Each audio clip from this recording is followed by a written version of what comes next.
Hey! Hey, we're Hello, here. Internet. What's up? We're not in the same place this time. No, I feel lonely. I'm actually not even sitting in my bar today. I'm just sitting at my desk. I moved my webcam, and I got it behind me, but I'm just gonna I sit see here it. today. Yeah. So welcome to the Outplay Podcast. Yeah. Welcome everybody. I'm Johnny Esports from the Resports Radio Show. Here because I really like League of Legends, and we have Philbus, who Yes! also really likes League of Legends. I think it's a love-hate relationship. Pretty much, right? Yeah. That's everyone. Everyone who's played League of Legends. That's definitely a love-hate. Yeah, thing. I'm trying to eat healthy, so I have to take my sodium through other forms, and it's through solo queue. So rather than ingesting it, I just play League of Legends, and I've got a lifetime worth of sodium. Because I adjusted my camera and now I'm pointing it straight at my chest.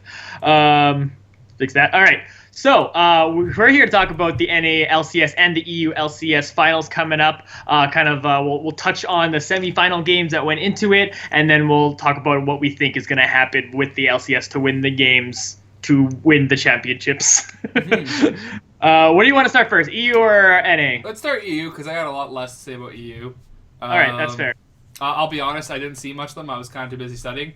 So I have, like, half-assed thoughts about these things, honestly. G2 versus Fnatic, I'm not surprised in the slightest. Because I think G2 is going to win the whole thing. Right. I would have said Vitality prior to this, but I wasn't expecting the Vitality being destroyed by Origin. Origin. Oh, no, it was Fnatic. Because Origin played Unicorns. Right. Yes, Right. Sorry. I actually want to touch on that, though. I want to talk about the quarterfinal games and the semifinals, where Okay. I kind of want to talk about the fact that it's like we predicted terribly, right? Like we're awful. We were awful at this, but going into this, I don't think not even just us, but a lot of like very respected analysts in the league community had very similar picks to what you and I had. Oh yeah, totally. And I think that go ahead. I differ like in the quarterfinals here. I differed on. I thought Origin was gonna beat Unicorns, and that's pretty much it. And that was like the smallest of differences. And I think some people would have been like 50-50 on that. But after that point, this semifinal, I think everyone would have picked H2K and G2, being objective to go for that. Yeah, I agree. I think Origin and Unicorns, it wasn't surprising that it went the other way. I think there was an argument to be made for either team that either team could have won. But going into this semifinals, there was a big meta shift in the quarterfinals, where we started seeing the tank top lane meta and we started seeing the carry jungler meta. But Vitality was a team that I thought would be able to adapt to this no problem. But instead, for whatever reason, Fnatic just showed up. Like, they just immediately knew what they were doing. I would have said that Cabochard was going to slap Gamsu and be like MVP of the series. But we didn't see that. We saw Vitality kind of struggle, and Fnatic, like we talked about how Spirit going off was one of their win conditions, and it worked. But it was still the type of thing that I don't feel regrettably I don't feel regret for picking the other team winning. It's not one of those things that's like the Reddit analysts will be like, oh well, you picked wrong, so you lose. That's it. But I think it's the same as the mantra, the same as when we went to Worlds, where everyone had LGD winning, or the top two, and they didn't even make it out of groups. It's because going into that point, you do the analysis of the teams. If you weigh the pros and cons of each team, then you can, and that that's when you make the real analysis. But if you just blindly say, well, this team's going to win with no reasoning, and you happen to be right, doesn't mean that you're a great analyst. Yeah. The only thing that's weird about League of Legends specifically compared to any other esports or regular sports when you're kind of compare thing is that meta shifts between playoffs and regular season often happen, and it's something that is really hard to predict even if you're analyzing teams or whatever. Like I was the even one to say that I thought Origin was going to have a benefit coming into this patch, but at the same time I didn't think they were going to make it past the semis, so I didn't think it would be that much in their favor. And we're seeing it with TSM, we're seeing it all across the board in the LCS.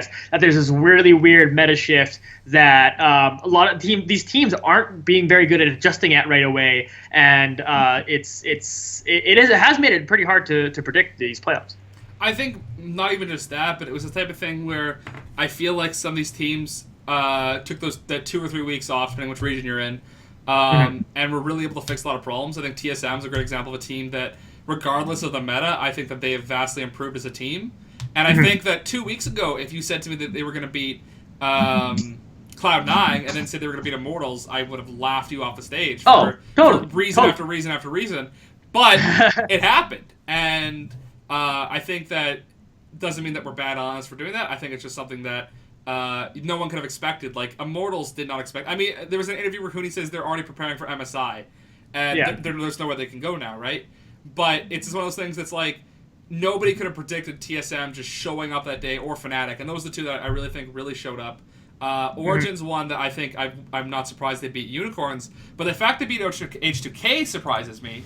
H2K is a team that I'm not entirely certain what happened, because as for meta picks, I feel like they were pretty on point. I think out of all the games that I saw, there was maybe the only game that I really would have questioned their picks was the first game, the second game, where they picked 380 carries, and it's this weird thing where I don't know why a lot of teams are going to this 380 carry comp. Like, Immortals pulled it out, Origin pulled it out, but it's like, I don't see the advantage of it. And then they mixed it up with an Echo and a Bard. So it's like, you have 0 disengage at all. You have no hard CC aside from a Bard ult. So it's like, what are you supposed to do? Whereas they have a lot of burst potential, but on the flip side, Origin drafted perfectly around it with Kindred and Maokai. You know, like, I don't know where they thought this was going to happen unless it was going to be a complete slaughter, which it wasn't. And so it's like, I don't know why these teams are drafting so poorly. You know, this is a team that has proven time and time again that even with different rosters, like they had visa issues with Ryu and with who they have another issue with Forgiven being drafted, that they were still able to play around the rest of the map and win games. But then in pick and bans, for some reason, they just think, oh, let's get all these power picks, like Corki, like Sivir, like Bard. Yeah, they got 5 great power picks, but as a comp, it's awful. Yeah. So... And... Well, one thing that really got me is in this Origin H2K series, and it happened in NA too, but how the shift of the priority of Echo kind of started happening. Echo is being seen right now as maybe the premier top laner. Like, Soaz was able to get in that very first game, able to get that Poppy, which for a while now has been considered to be the best top laner by far, and that's starting to shift over to Echo with H2K able to win that first game they go, and then in the second game they're able to get that again, but just a couple more changes, and Sven being able to be such a strong carry in that second game was really kind of the big difference. But from there, it was interesting that like this Origin team kept giving up that Echo and still finding ways to win, despite like this kind of like largely because Korea started doing it. This belief that Echo is this beast of a strong carry now. He is very much the carry top laner in the tank meta, because he deals a lot of damage and has a lot of mobility for a tank, and that when you build him tanky, you also get the added benefit of his ultimate, which heals you. So it's almost like a Mundo ult, but he has more mobility, he has more reliable CC than Mundo, and he also deals more damage than Mundo. So it's a very strong top laner. I don't think the pick of Echo and the priority Echo is wrong, necessarily wrong, but I think Origin drafted around it very accurately, where in the games that they picked Maokai a bunch, which I think is a perfect top laner to not counter Echo, because you won't win lane as Maokai, but he can absorb the Echo, and he can also in a team fight provide the same tankiness as well as stop a lot of that damage with his ultimate. Whereas in the games that they didn't run there's one game that actually did run Echo, and I think that's because the Kindred was banned, and they felt that we might as well grab Echo as a top laner, and then I think they were going to flex it, was part of it. They might have flexed it mid. Well, the interesting part of that side, they were on purple side that game where they played Echo, and so H2K actually passed on it. I think it's because it didn't work out a few times. Yeah. Yeah. And so they put a lot of emphasis on Sivir, which is a little weird for me because Forgiven, I think, should have played something more like Lucian, or Callisto, or Corki even, which he did play once and he won. But it's like they put, if you look at their matches, almost every match he's playing Sivir, and it's like Sivir's very strong, but I think Forgiven is one of your greatest damage threats, so you shouldn't be putting him every game at least. On Sivir. And to be fair, Sivir in kind of a long team fight will do a lot of damage now with those W's critting. Right. And I think that's basically what they were kind of counting on. I think they were counting on having enough of a front line for that Sivir to be able to do that. But when we see Forgiven best is when we see, like you mentioned, on the Lucian or on that Corki, something that's going to do a lot of burst damage and be able to take out someone where he can use his mechanics to be very strong. Because, like, to be honest, I play Sivir a lot because I'm not super mechanically a strong player, and Sivir's relatively easy to play while not being super mechanically strong. So you're going to take your mechanically best player and put him on less mechanical champions is a little bit of a questionable choice. Well, I get the argument that, like you said, that they were hoping for longer team fights, but it's the type of thing that I didn't really see that.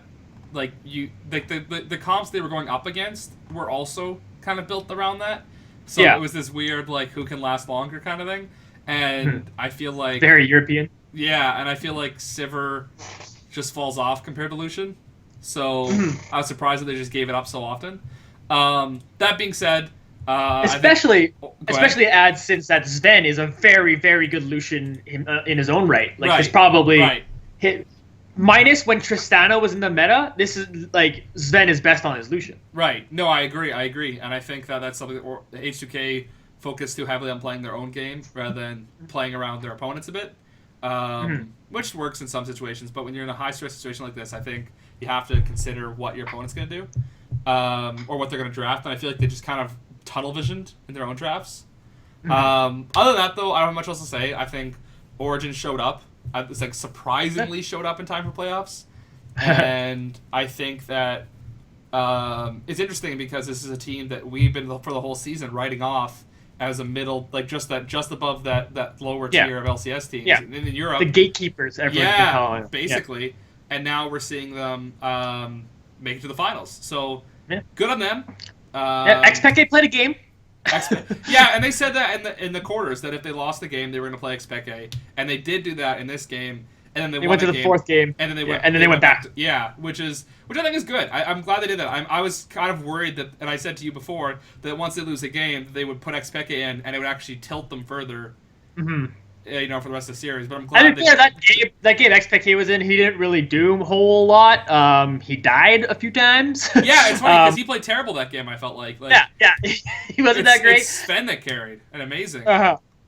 For sure. It was one of those games where he was able to get an ult onto Sven or someone and then died. So it was like, okay, thanks Expect, and then Sven would go carry or whatever. So it was like Expect wasn't really a difference in that game. So that's probably why they went back to it. I think they realized, okay, we're playing a good team game. Let's go back to Power Evil, who's most people agree is the mechanically better player. And then that fifth game was pretty much just Origin dominating there with Power Revival going pretty well, going 4-0 and 6 in that fifth game too. So yeah, I agree, and I think I was gonna say real quick, I think that Amazing is a big part of this win.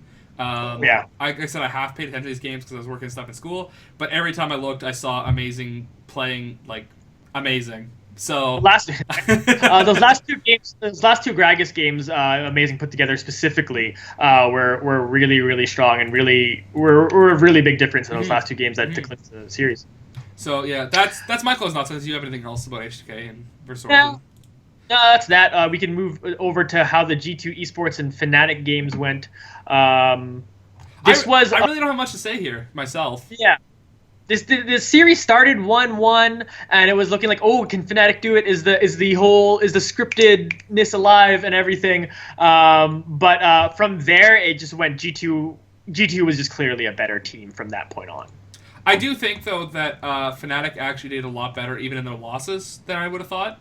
Because the one win by Fnatic, it was kind of just a snowbally win, and it's like, okay, maybe they got that one lucky win, and then I thought G2 was just going to slaughter from that game forward, but they didn't, which is, they were still obviously a lot better. I mean, we see they have huge goal advantages in each game, but they actually played pretty good against G2.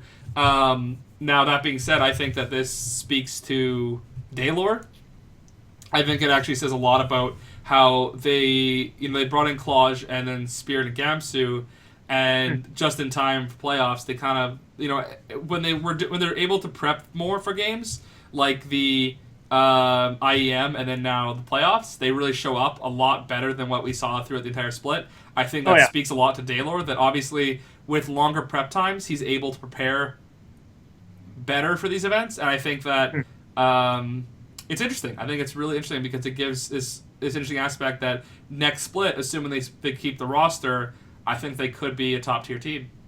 Mm-hmm. And you saw, we talked about this team with Spirit. If they actually get Spirit on on a jungler that can do a lot of carrying, it really helps. And in the one game they did win, Spirit was playing that in Italy, was able to get that first pick and just do very, very strong on that pick, but just basically just wasn't able to get it ever again, being banned each time by G2.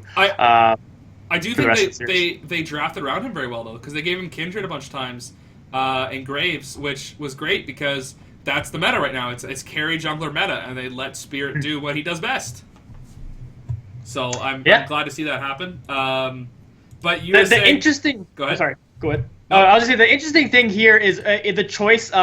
It's kind of often agreed that blue side is the slightly favored position for the first pick and just kind of how the map is laid out. Yeah. But interesting with the picks of maps in this one, G2 actually elected to basically they had blue for the first game, but they actually elected to basically let Fnatic have blue for the rest of the series from there on out, just by trading picks. They picked a red side when they had their chance to pick again, and then Fnatic decided to stay on blue side when they had the chance to pick.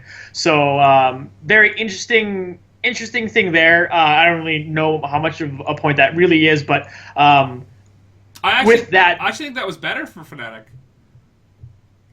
to get the 2 picks, because I feel like there's so many strong top tier picks right now that I think it's better to get the 2 picks rather than the first pick of 1. Right. Yeah, and basically what it came down to was G2, again, were able to ban out some picks they just didn't want to see first pick. They didn't want to see that Echo first pick, and they didn't want to see that Nidalee first pick, so they just kind of banned that out and then let to see whatever Fnatic was going to pull after that. But they were able to get some pretty strong picks later on in the series. And oh, sorry, I'm mistaken. I meant it's better for G2, Yeah. No, I think you're right. I think getting the 2 picks is better than the 1. So, let's move to North America, because North America, I got a lot more to say. Got lots to say on North America. Let's start CLG, because I think... Let's start with CLG. This was... I seem like I say this every playoffs because of short-term memory of watching sports, but this was like one of the best of fives I've ever remember seeing. It is. It was a really good match, and we said that beforehand. It was going to be a very close match. Yeah, and it was better than I thought it was going to be. Even this was a series that kind of was really back and forth in the sense that like there wasn't. The first 4 games, there wasn't a lot of close games. It was kind of just like snowbally.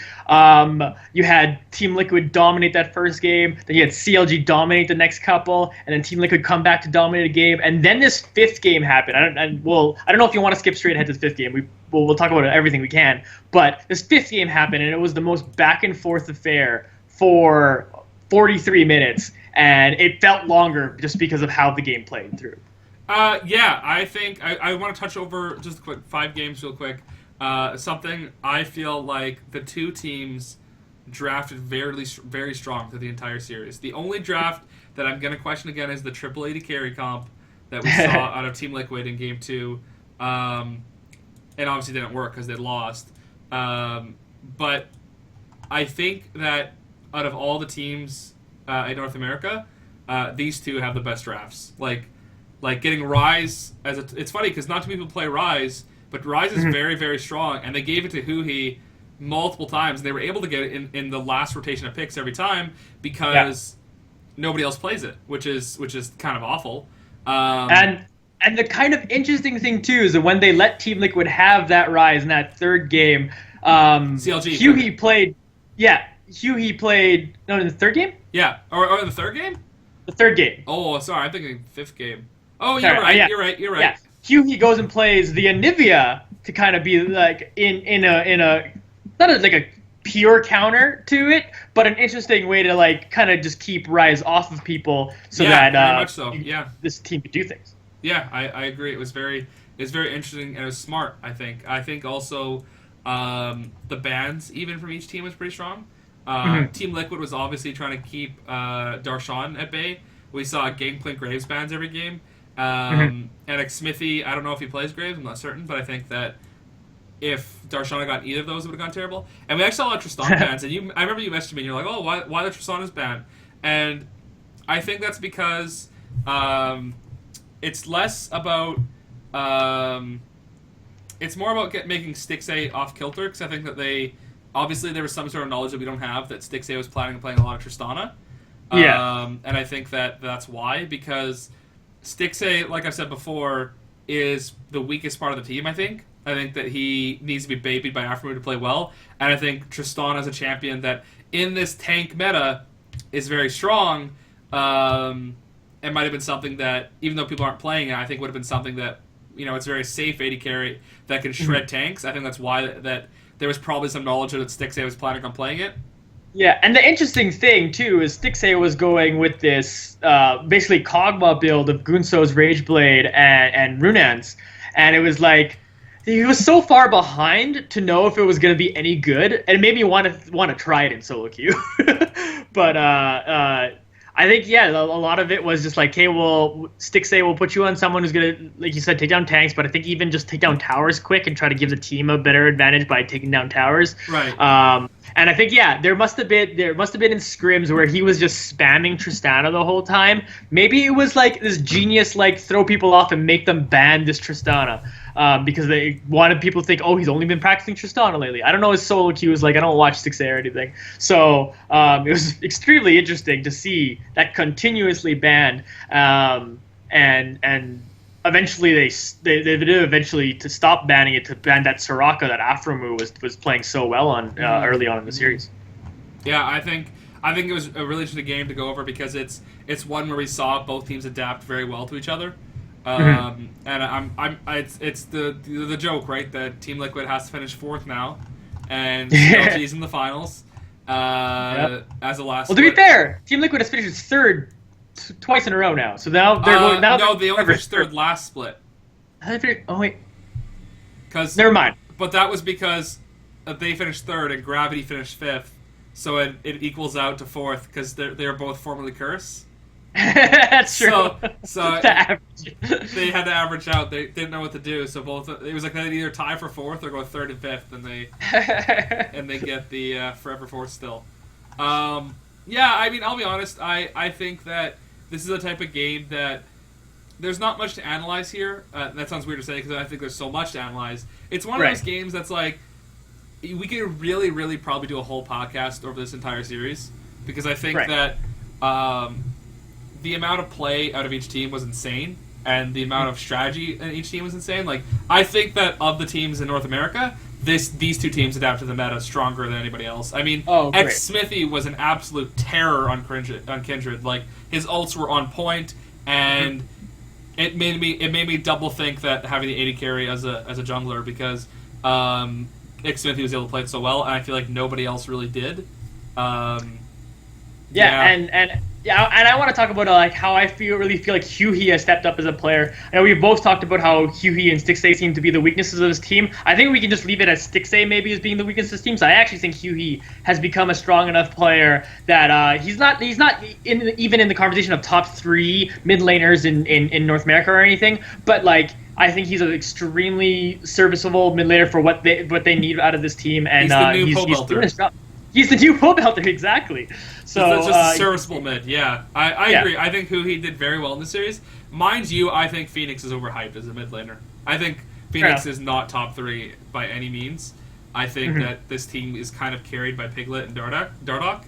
And I actually think I want to talk about if you listen to I don't know if you saw the mic check if you listen to them. I love these things because I do too. I love listening to the shot calling that you hear out of teams. Yeah. And it gives me credence when I'm yelling into my mic and my girlfriend's like, "Stop yelling." I'm like, "This is what LCS players do." Yeah. Just try to be LCS. It's true, but it's funny because in the Team Liquid one, we saw it in the last two. I think it was the last game they lost prior to the third game and the fifth game. There was a few moments in the mic check where you noticed Darduck was doing a lot of shot calling. And that's what we've heard before. That's Matt and Darduck, and Darduck does more of the late game shot calling. Matt in the early game. Right. And Darduck was just getting angry. Like he was like, you could tell he was pissed off, and he made a call for Baron, and or like while CLG was on Baron, he called the collapse, and there was a chance for him to steal. And mind you, this is like as a jungler, this is like the PTSD situation where you have two junglers with smite, same level. It's a complete 50-50 flip of a coin if you get it right. Well, he didn't get it. CLG got it, and you see him he gives up. He's like.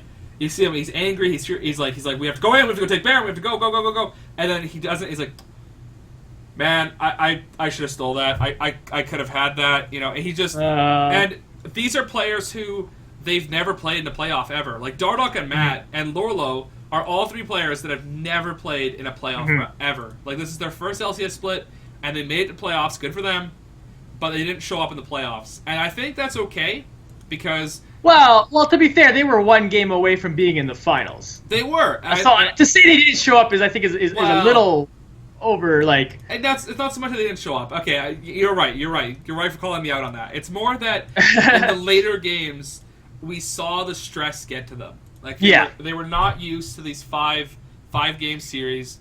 They were not used to the stress of being one game away from the finals, one game from forever fourth, essentially, right? Yeah. So...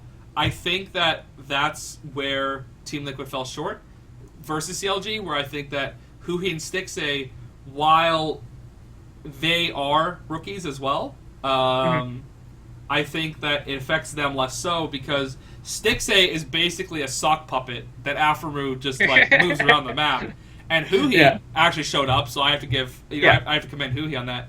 But I think that it matters less for them because they're not the shot callers of their team. Like. For sure. Xmithie, Darshan, and Aphromoo are very, very loud personalities in the game, and if you listen in the mic check, you hear that immediately. Like I don't think I even heard Stixxay or Huhi in that mic check at all. But that's okay because that's not their job. That's not their job. So if they get angry at themselves, they don't affect the team. As a shot caller for Darduck, if he starts doing poorly and gets upset, then suddenly that's affecting the whole team because now he's not shot calling at his max potential. So I think that's where they fell short. Yeah, and the one thing I will say about what went really, really well for Team Liquid to go through this is that Lorlo actually played a lot better against Darshan than I would have expected. Darshan still won a lot of those matchups. I agree. And was still strong, but Lorlo was for me coming into this game. I said CLG was going to win, and I said a large part of it was going to be how much better Darshan was going to be than Lorlo. And there was one game where I think Darshan was on the Echo, in game 2, and he just flat out dominated him. But every other game, it stayed fairly close, and Lorlo was able to go toe to toe with the best top laner in North America. Mind you, I don't entirely think that's just Lorlo doing well. I do think Lorlo did a lot better than we thought. But I think that's partially the meta, because right now it's the tank top lane meta. And, and I'm happy that we saw Darshan on tanks, because I was worried that they were going to fall short with Darshan trying to play aggressive top laners and do what... But you can carry so hard on these tanks now. That's the thing. I agree, but I still think that Darshan is so strong on champions like Fiora and Gangplank. Mind you, Gangplank was banned every game, and I think that's why. And they might not even have played the Gangplank in a way, just with the meta. Anyway, I think they would have. Gangplank is still very strong. I think that Darshan is somebody who can play Gangplank very well. I believe he's played a few times in this split, and I think they would have taken it. I don't think it would have been a priority pick by any means, but I think they would have played it. But Darshan surprised me with his tank play, because I wasn't expecting him to do well. But yeah, I think Lorlo. I think part of it too is that Lorlo, with the way that you have Grasp of the Undying, I think, and the itemization of the frozen gauntlet into Sunfire, I think just makes laning easier for Lorlo, and I think that's partially why he did so good, honestly. Yeah, that's to be fair. And then finally, just to talk about like kind of just like specifically this fifth game, if people don't know, to catch you up onto it, I want to know your thoughts on this as like I'm not much of a shot caller when I play even rank fives or anything. So what'll happen a lot in this game was Team Liquid spent a lot of time trying to bait Baron. So they'd go to it and start it, and then CLG would kind of like check on it, and basically CLG would do enough to make Team Liquid back off, but CLG also couldn't take it, and then basically everyone would respawn, and then Team Liquid would go back to that Baron and try it again. I think they did it 3 or 4 times. They just kept going back to the Baron to try to make a play. And so I want to know your thoughts on that. On like, is that something? Should they have broken that? Should Team Liquid have broken that cycle much sooner than they did? In fact, they never really broke it. Eventually, there was that great double teleport play to kill Piglet to win the game. But do you think Team Liquid at some point should have stopped trying to go for this bait and changed up their strategy? No, and the reason is because CLG has quite arguably a much stronger late game than Team Liquid. And I think Team Liquid at a certain point saw that clock in front of them. You know, they saw that clock that was like, if this game goes X amount longer, Ryze and Kindred especially, and to a lesser extent, Lucian, are going to be unstoppable. And I think that when they saw that clock, they were like, well, how do we win? And that answer was Baron. So in their minds, and I don't think it's wrong, I think that there's some other minor plays that could have been done, but I think that the idea of taking Baron to win was their win condition, and they realized that if we take Baron and if we can force inhibitors down, we can win, whereas all CLG has to do is not lose for X amount of time, and they win. Right. You know, it's a boxing match. They had to run the clock, and so Team Liquid was like, I've got to go for the knockout punch here or we're screwed. For sure, and I was so impressed by CLG's patience in that whole thing because they could have like I think Team Liquid was just waiting for CLG to hopefully make a mistake and go in there and try to stop that Baron and then get wiped. So yeah, I really credit CLG for and their shot callers for even just having the patience of not going in there and falling for that bait. I actually want to go into that. Actually, no, sorry, I'm going to save that for my Outplay of the Week. I'm gonna stop because I had a moment and I was like, nope, I'm gonna keep that for my Outplay of the Week. Okay, cool. Let's move on to Immortals versus TSM. Yeah, Immortals versus TSM. This it was a 3-0 like everyone expected, but not for TSM. Not for Immortals. Yeah. No one expected it to be for TSM. Yes. I think that's what I was trying to say. Anyway. That's something I should have rehearsed, I guess. Anyway, this game, this very, very silly semifinal ended up being a 3-0 for TSM over Immortals, where Immortals honestly just straight up lost these in picks and bans, trying to pick out of meta picks that maybe would have worked 2 weeks ago, honestly, but showed they didn't really prepare for this patch. And Immortals might still even be objectively a stronger team if this was 2 weeks ago or something, but they go for the triple AD carry comp in that first game, and not even just like an AD carry in the jungle. They went for Lucian top lane with Huni, when again a giant top lane tank meta, and they try that out. They try keeping Huni and putting him on the gangplank. Hopefully he can do more damage there. You see Urgot going up against the Bjergsen, which at the time felt like such a great pick to go against that. You gotta remember Bjergsen actually getting wrecked by the Urgot when Keen brought it out with gravity and made everyone realize Urgot's a thing. And then Huni once again in the third game goes for Graves top lane, trying to play another damage carry top laner in this tank meta, and you just saw them fail over and over again. I think there's a lot to talk about here. There's lots. There's lots. And I could go on about this game forever. I will say, for TSM, nobody in their right minds expected TSM to show up as they did these past 2 weeks. I think that something clicked over the past month when they had that 2 week off. That it's insane to see that at this level. If we were to put a 0 to 10 chart, where SKT at the World Championships is 10 kind of thing. Or no, let's go with just LCS level. Let's not go with because then I would say any LCS is much below that. So if we say Immortals is like a 9.5, right? Because they got 17-1, right? Right. TSM showed up to be like a 9.3, which is what we expected them to be at the beginning of the split, right? but they finally showed up to that level. And I think it's a mix of that, a mix of picks and bans, and a mix of Immortals just not being able to respond to this meta that caused TSM to win in such decisive fashion. But I want to talk about two big things. One, I want to talk about the picks and bans of Immortals. And the second thing I want to talk about is it's absolutely disgusting for me that Immortals coach won Coach of the Split when we saw so many flaws in the picks and bans of Immortals, and it seemed like something that I have to blame on the coach a ton. And you had said, and I think you had said to me in a text, and I'll agree to it, but I don't like that I have to agree to it, is that based on the 17-1 of the split, you have to give it to him. Like, we got 17-1, you know, coming out of the split, it looked like the strongest team in North America. You know, it's absolutely insane that they were so close to a perfect record. So you have to give him the title of Coach of Split. I have to argue that it has to go to Team Liquid, to Loco Doco, for taking 3 rookies and taking them to, I think it was 3rd place in the regular standings, and then, you know, coming into the playoffs, they did well up until playing at CLG.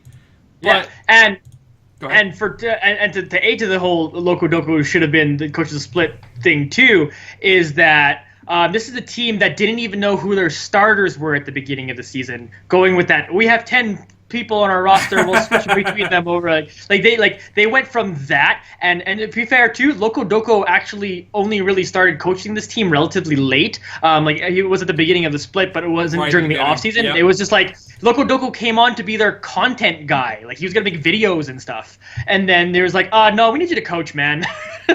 So he in basically no off season, basically not knowing his roster, and it predictably a shaky start because of those things, was able to start really poorly, and then was able to take these 3 rookies with their 2 carries and get to within 1 game of being in the finals. No, I agree, and that's why I'm a little upset, because I'm looking at the picks and bans, and I'm looking at like the way this team played. It's just like those are things I feel like could have been fixed with an actual week of preparation or something, because it's like it doesn't make sense. Like, the bans I think are pretty on point for each game. I think that Immortals bans of Azir, okay, that makes sense. So you've seen Bjergsen really prioritize that Azir. Yeah, he'll blind pick it. He doesn't care. Yeah. And a Pobelter is not somebody who can play Azir. And a Pobelter is somebody who's more of the passive mid laner, not the aggressive. So let's make sure that Pobelter doesn't get like bodied in the mid lane by Bjergsen's Azir. Yeah. Okay. Yeah. Kindred. I don't entirely agree with that, because in the first they ban it, I believe, in most of the games. Yeah, because they basically had the choice of they ban it in every game. They have the choice of banning out one of the 3 top junglers, which is Nidalee, Kindred, and Graves. And I guess they decided that because TSM was going to ban Nidalee because Reignover plays it, and Kindred, I guess, is a champ that Reignover just can't play because he's never played it, as far as I know, in the split. They decided to ban it. But I don't think that Svenskeren is necessarily a very strong Kindred. No, he did play it really well in the quarterfinals, if I do remember. But actually, like, throughout the split, he has actually been very poor on the Kindred. I can recall a lot of really bad alts coming out of Svenskeren, which really led to a lot of his criticism of him being maybe the weakest member of this team. Was actually a lot of Kindred play. But I guess I guess they were afraid of it after he finally seemed to have brought it together when he played it in the quarterfinals. But it seemed too reactionary. Like, I don't think the Kindred was worth a ban. And the Poppy makes sense because of Hanser. Mind you, I think that Hanser's champion pool is wide enough that it didn't matter. But you left Graves open, a champ that Svenskeren is actually. It's the one of the trifecta of 3 junglers of Nidalee, of Kindred, and of Graves. What's the one that Svenskeren showed up the most on? Graves. Why are you leaving it open? And so you see Immortals doesn't even take it in the first rotation. They take Corki and they give up Graves to Svenskeren, and it was almost laughable to me that it's like, wow, the weakest part of the team, the one champion that he's very strong at, and it's currently very strong in the meta. Oh, let's just give it to him in the second rotation. It's insane. And then Immortals follows it up with quite possibly the worst drafted team comp I've ever seen in the history of team comps. It's so they first picked the Corki. Now I'm okay with that because that's a flex pick. It's a great flex pick. Yeah, it's a great flex pick, and you have I don't believe Polter's played it in. I think he's only played it once in a split, but it can be played by Polter or Walter. I'm okay with that. Second rotation, Lucian and Karma.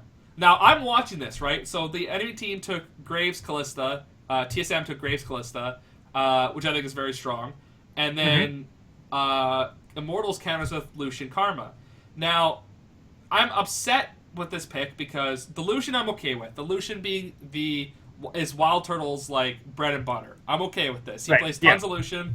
Okay. Karma, we've seen Adrian play it, and I think I'm okay with it. But I'm actually upset that we don't see Alistair played like at all. Like Alistair right now is arguably the best support, and Adrian's not playing it. And I tried to argue with you before about how Adrian is like the best support in North America. Well, this kind of, I have to admit here, Johnny, that I was wrong. Like Adrian, who I thought was the best support, and he was just playing these passive champs for Wild Turtle's sake, and also for the sake of, well, if I don't really have to show my hand, why show it? But in the chance that you have to play Alistair, you don't play it, or even Braum, right? Like, you gave it up in the next rotation to TSM. So, at that point, I'm thinking, okay, Lucian's good, Corki's going to go to mid lane, Karma, okay, that's all right. Now you see a tank. Hopefully Hooney's learned something. Hopefully I'm going to be proved wrong here, and Hooney's going to play a tank. And then we're going to see probably something like a Rek'Sai to Reignover. Okay, that's what I'm hoping for. And then we go to TSM. TSM picks the Lulu Braum. Oh, very strong team comp so far. All they need is a strong top laner. And I'm actually surprised they leave the top laner to last pick. But I think at this point, TSM was like 100% of that Corki's bid, right? Because they'd already... You saw Lucian. We saw Lucian. So they're like, okay, well, let's leave top lane open, and we'll take the top lane last. And then you go back to Immortals, and Immortals picks Gragas and Jhin. And I think for a moment, you got to think as TSM, they're thinking, this is the solo queue thing, where it's like, I'm actually not certain what these lanes are. You know, like, that's the first time in an LCS game I really just sat there and thought, I don't know what's going on here. I don't know what the picks and bans are. Like, is this Corki top? Is this Jhin top? Maybe Jhin top's really a thing that I don't know about. You know, but Hooney takes Lucian. And in a tank meta, all Haunter has to do is build armor, and you completely nullified all of the damage threats on Immortals. And that's what he does. And then you have Grace, who has an armor passive, and Braum, who can block all these different shots. So, it's like the picks and bans alone were enough for me to say, like, what are you doing? You're coach of the split, and you can't even get your picks and bans figured out. On the first game too, which is the game you think you have the most preparation up to, you're like, hey, we're gonna have this team comp in mind. We gotta know what we kind of seen TSM play. You got to watch them in the quarterfinals, so like there's some tells there. And then you come out with this. You come out with the Jhin on Wild Turtle, who I think is actually really against Wild Turtle's style. Wild Turtle is very much like a Sivir Lucian short range 80 carry, get in there and do some damage, and then you put him on this guy who literally stands as far back as he humanly possibly can, and not contribute anything. And it was actually a game where Immortals actually, the early game they won very hard, because they were able to push in towers very quickly with this AD carry comp. But it's like, I even then I was kind of thinking like, TSM's still going to win because they're not incredibly far behind, and once you get a 2 or 3 item built on the team, you build some armor, and that's it. There's nothing they can do. There's actually no possible late game unless Immortals is able to like literally dance around them, because all it takes is Haunter to get one stun on a character that has a auto lock on stun, and that's it. And that's exactly what we saw happen. And there was a one team fight where they're at Dragon, and we see the teleport come out at the same time from Hooney and Haunter, and Haunter goes in and he immediately jumps into the Lucian, and he's able to tank 4 people from Immortals. And he does that multiple times in this game, where he tanks 4 people from Immortals, and then TSM kills, I believe, Pobelter, and then joins the fight. And at that point, it was funny as all heck, because it was like, not only did Haunter tank 4 people, but he lived. And then because of his Maokai passive, he was able to heal back and still be a strong force in the fight. And I don't think that was Hanser outplaying. I think that was just Hanser being able to play tanks, and Immortals wasn't. And I'm going to put this in a mild amount of perspective, like for myself personally, because I saw Hanser doing this, and I'm like, oh my god, Hanser's a god. But actually, like, I even just played an ARAM game with Maokai, and I've been joking with my friends. I kept yelling, "I'm a tree," but like. In reality is, Maokai is so tanky, you could play an ARAM game and just jump into the 5 people every single time you live, and you could tank anything for like ever right now. Yeah. So especially if the other team doesn't have another tank and doesn't have other ways to answer it. So it's just like right now Maokai is way too strong. And it's insane that it's something that TSM doesn't even have to take in an early rotation because the Immortals can't play it. They don't play it. And he clearly doesn't play. And Hanser has such a wide enough champion pool that it doesn't even matter. He'll play any other tank because Huni I'm mixing the two up because Huni can't play tanks. And the crazy thing is, we were talking earlier about Echo being now in the meta and stuff. We've seen Huni on Echo and play very well in Echo. You just gotta build him like a tank now instead of just pure damage. Right. That's all he had to do. Would have really helped his team. At any of these 3 games, he could have played Echo because TSM wasn't picking it either. I think it's funny because Bjergsen even said in an interview, we were expecting Huni to play Echo every game. Mm-hmm. And instead you get Lucian, Gangplank, and Graves. So it's... Oh, and the second game, though, I want to talk about because... The second game, I think they picked slightly better, minus the Gangplank. No, I think the pick was awful. I'm gonna shit all over the bed here because this is... Fine. So, first off, they leave the Poppy open. I think it was funny because I think they had a moment of realization. They banned the Rise, which is okay. I think that wasn't a bad ban. But it's funny because they had to give up something, and they're like, well, we can't give up the Azir. We can't give up the Kindred for some reason. So let's ban out Rise and leave the Poppy up. Which is funny because they were like, well, it doesn't matter if we ban Poppy because Hanser's Maokai is insane, and we're not going to ban that because we can't add 4 bans to the game. And it's like, well, now we give Hanser the choice of Poppy or Maokai. It doesn't matter. You just gave him an extra option. The TSM bans, and I didn't talk about this the first game, sorry, but the first game and the second game, I actually think the TSM bans were very good. Because basically the reason why the Rise is getting banned on both sides is because they don't want whoever's first picking to grab it, because Rise is very strong. So whichever team, if you look at them, whichever team has the second pick bans the Rise. But their other bans are the globals of Soraka, and the first game is Nidalee, which I think was very smart because they knew that if they ban if Kindred's already banned, you're gonna see Nidalee versus Graves, and Nidalee destroys in that matchup. So I think that was smart. Second game, Soraka Twisted Fate Rek'Sai. I thought it was really interesting, and I actually liked it because the Soraka, that was smart again because Adrian plays very well on it, and it's also a global thing where TSM didn't want to deal with globals. And you see that immediately because the only mid laner that Pobelter can play, outside of Corki apparently, that is strong in this meta is Twisted Fate. And Twisted Fate adds the huge global pressure, so they immediately ban it out. And then Rek'Sai, I also thought was very smart because they knew they had first pick at this point, and they knew they were going to get Nidalee. They had a choice of Nidalee or Graves, so they were going to pick Nidalee. And then the Rek'Sai ban was more of a, well, let's force Reignover onto Gragas again because he's not going to play Graves because we have Nidalee, and the next best jungler that he can play is Gragas. So I thought that was very smart. And then when you get to picks, I think TSM, obviously they're taking the Nidalee, we knew that. And then you get to Immortals, they pick Corki and Karma. Now at this point, TSM is still kind of like, well, I don't know where the heck that Corki is going at this point. It could be Jungle Corki at this point. And then the Karma again, I have to take my foot in my mouth. It's like, Adrian, I was expecting more from you, but you fall back on this Karma, and it's really, really depressing. And then second rotation, and you could have played the Janna. Yeah, I think they did it because they felt like they had they knew they were going to pick Gragas, and I feel like they knew that there was no need for that secondary disengage, right? Because usually, and I've played enough of Gragas because I'm a very big Gragas main for jungle. That usually when you play Gragas, you don't play Janna for that reason. You don't want the double disengage because it's redundant. That's fair. Yeah, and usually you can use it for more. You usually want some sort of either engage for the opposite role. So either engaged jungler and a disengaged Janna, or the disengaged Gragas and the engaged support. But and guess who's a great engaged support? Alistair.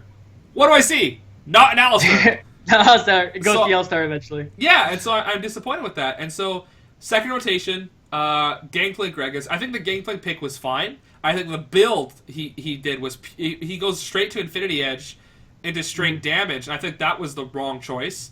Also, I don't believe Huni has played much of Gangplank this split, so I was actually a little surprised to see that. But I don't think that pick was terrible. I think the reason that it was terrible was because Huni was just awful at it, and also was awful at building it. Like, he built pure damage, and again, even as a champion that is kind of an off tank, he decided, oh, I'm going to play the carry top laner that I'm used to being. Yeah. And in some fairness, with the team comp they ended up with, he needed to do more damage, or else his team didn't have a whole lot of damage. You had to have the Corki burst, and then you have the Urgot that falls off pretty hard late game. Right. So I think what they were kind of counting on was they were going to get to the late game where Huni was able to do a lot of damage with that. I think that's what they were counting on. That does make sense. I'm actually thinking, looking at this comp at this point, that at this point they were thinking of picking Lux. Because Pobelter is known to play Lux, and with this team comp, Lux would be that hard engage. But isn't Lux pretty bad matchup against Bjergsen? Against Zed. But the Zed wasn't picked yet. This is that's fair. Second rotation. We don't know what TSM's mid laner is, and that's why I think Lux was the pick. I think they were thinking Lux because Pobelter plays it. It's the hard engage. It's also, you're right, it's great peel for Gangplank, and I think that's what their train of thought was. But then you see the Alistair Zed. And at this point, they're like, well, we can't play Lux because as long as you dodge that binding, Zed will just dumpster the Lux the whole way through. Yeah. So I think that's where the Urgot came in, which I also think was a terrible pick because it's a very smart counter, but you're playing against Bjergsen, and you've also never played Urgot. So I think it was really, really like the coach was being it's genius. Urgot's a great counter. Let's just play this. Keen did it, and Keen was able to dumpster Bjergsen. Yeah, but Keen is somebody who's actually known to play Urgot in solo queue. So a lot, like a massive amount. Hit that and Hecarim. So, putting somebody who has never really played Urgot against somebody who's played a crap load of Zed, it's laughable as a coach.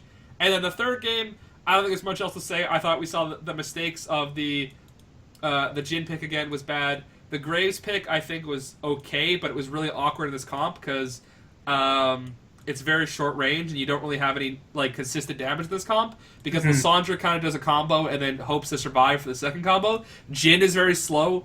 Rek'Sai is kind of your only consistent damage source because Graves is slow as well. And TSM, I think throughout the entire series did very well in their picks and bans. I'm kind of rushing through because we only got a few minutes left. And we want to probably put out our predictions here. But yeah, I think I do want to say that I think that Immortals just outpicked themselves, and TSM really showed up. I'm really glad to see it, and I'm hoping it means the finals will be more hype. And one thing I will say, if a tree falls in the forest, it sure as hell wasn't Hanzo. Perfect. Okay, we'll start with the NA finals because we're already in NA anyway. CLG, TSM, what do you see happening in this series? First off, it's all scripted. It's WWE, so Double rip off his shirt and go back to CLG. No, I actually think it's gonna go to 5 games. I'm hoping it goes to 5 games, but I'm gonna give it to TSM. TSM showed up super hard these past 2 weeks. I think that they've adapted to the meta very well. I think they've proven how strong they are. And I think that the hype of beating Immortals is going to carry them to the win. And I think CLG, while I do think they adapt to the meta very well, I think that Stixxay is still a question mark. And I think that Doublelift is much, much stronger as an AD carry. And I think we'll see that weakness pop up. Okay. I'm actually going with CLG this one in 5 games as well. Ooh, I'm gonna give the slight advantage to some of the shot calling that happens in CLG. I just think they're as good as TSM has finally shown up in these playoffs, and I'm very happy. I keep showing off my TSM jacket because I am a TSM fan. So I'm hoping picking against them every game is why they're winning. but with that, I just think this CLG team is gonna be able to just out macro play this TSM team. I think in the long run. I think they didn't get challenged by Immortals like we thought they were going to, and if like. I don't want to say it's going to get to their heads that they're suddenly superstars now, but now they're not coming into a game as underdogs, and I think that was a position that was really, really good for them. They're going to come into this as favorites after beating that Immortals team, and I think they're not going to be quite prepared for actually how strong Hughie has become, and again, Double Lift will probably beat out this Stixay, but we've been saying in all playoffs that whatever ADC is going up against Stixay is going to beat him, and at this point he's still winning games. So my heart's with TSM, and I just think CLG is going to have that little bit of an edge in 5 games. Mm-hmm. Mm-hmm.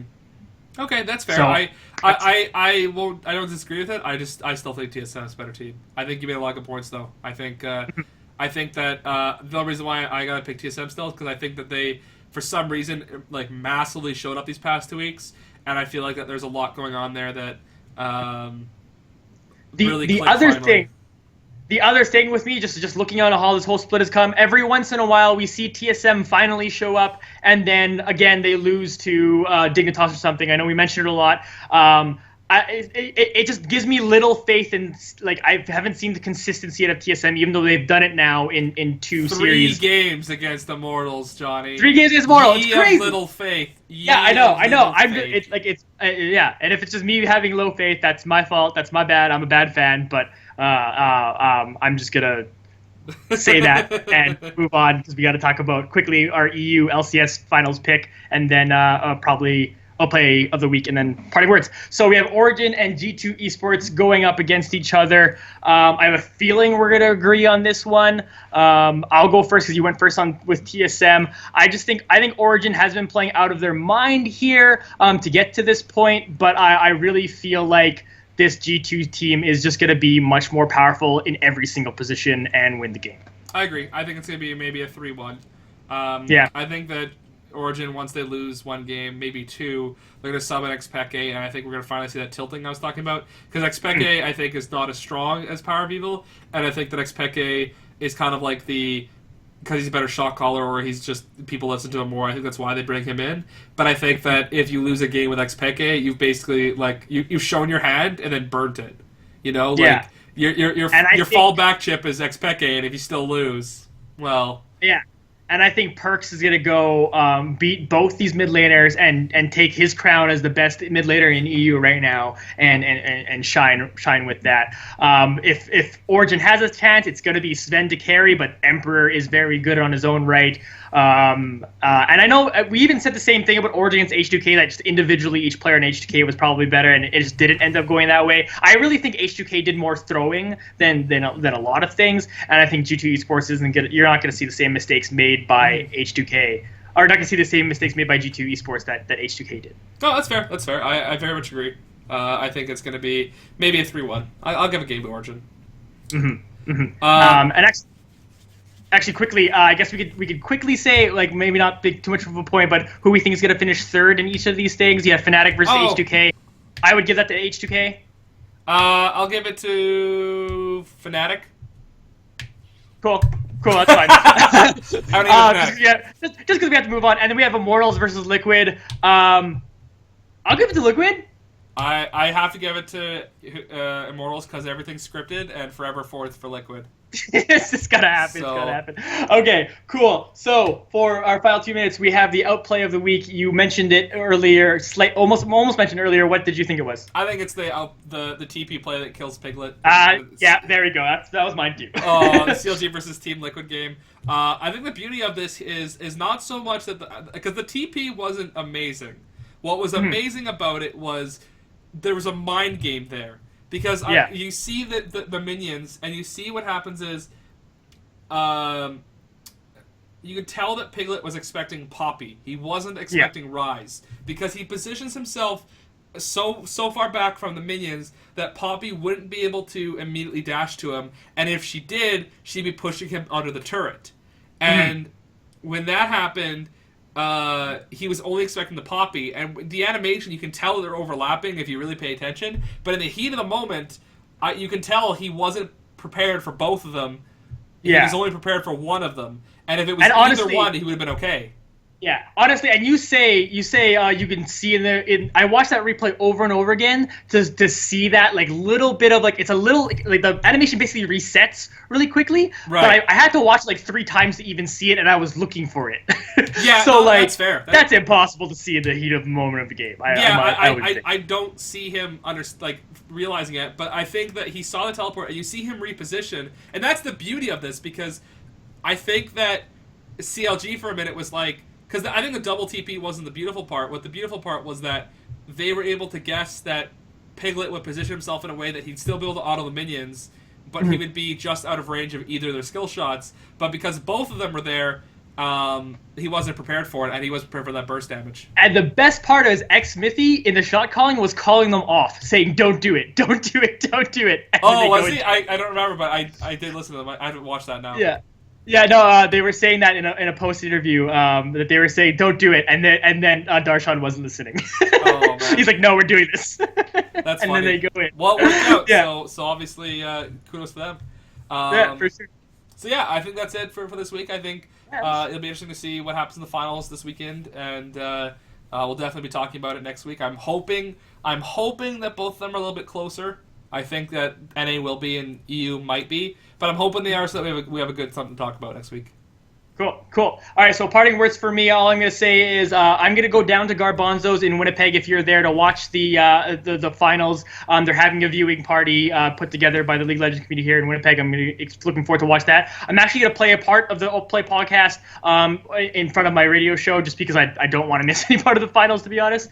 And so if you want to come out to that, if you're in Winnipeg, that would be super fun and awesome. We can meet and we can chat if you want to talk about LCS or whatever. As well as if you do check out my Twitch channel, twitch.tv/Free Radio Show.